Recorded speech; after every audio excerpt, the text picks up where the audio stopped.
Misfound in a Bottle by Edgar Allan Poe, narrated by Kusi. Of my country and of my family I have little to say. Our ill usage and length of years have driven me from the one and estranged me from the other. Hereditary wealth afforded me an education of no common order, and a contemplative turn of mind enabled me to methodize the stores which early study very diligently garnered up. Beyond all things, the study of the German moralists gave me great delight, not from any ill-advised admiration of their eloquent madness, but from the ease with which my habits of rigid thought enabled me to detect their falsities. I have often been reproached with the ardity of my genius.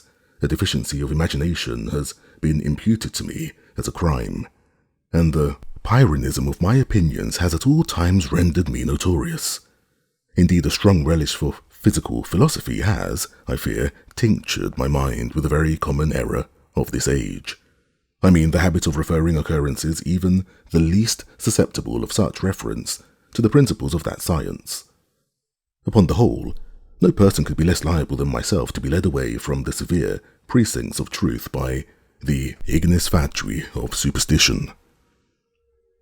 I have thought proper to premise thus much, lest the incredible tale I have to tell should be considered rather the raving of a crude imagination than the positive experience of a mind to which the reveries of fancy have been a dead letter and a nullity.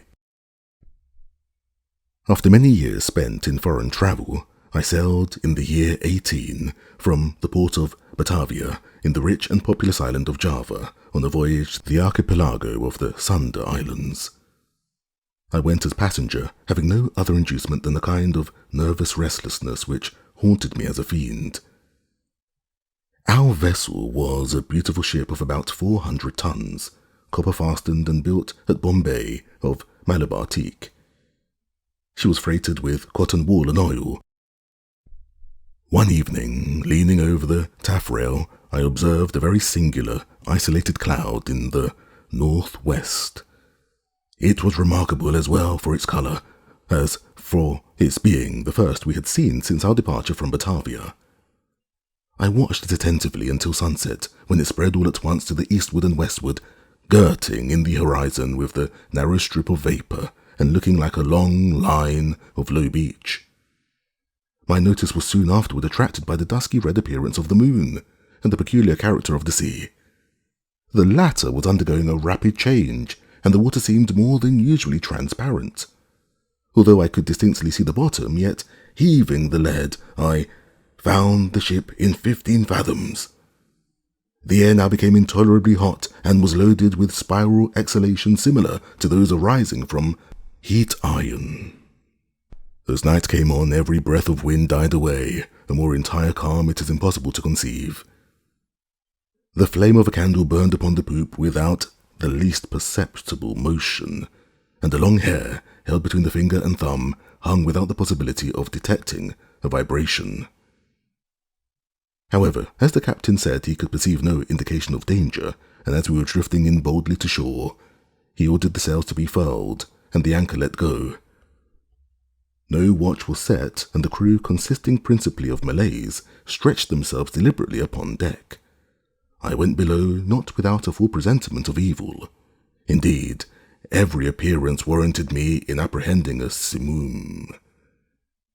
I told the captain my fears, but he paid no attention to what I said and left me without deigning to give a reply.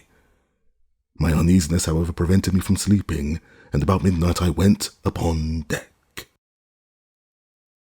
A man passed my place of concealment with a feeble and unsteady gait.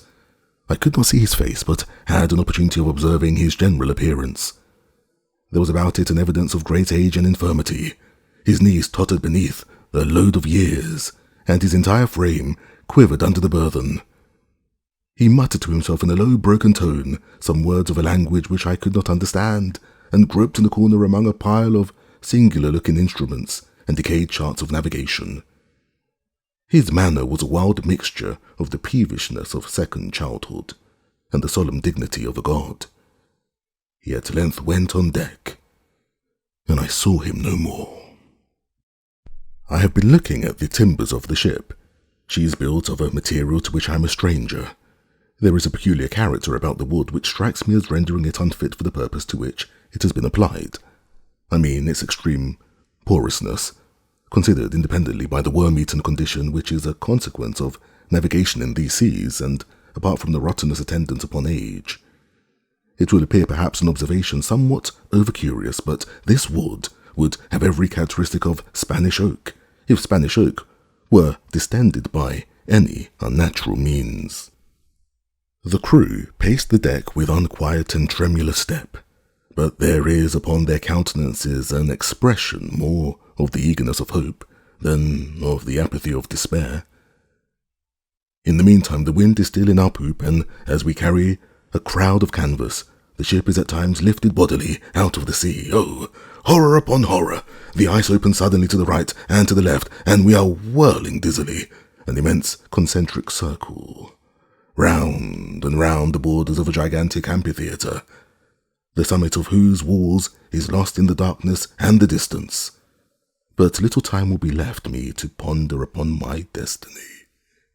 The circles rapidly grow small.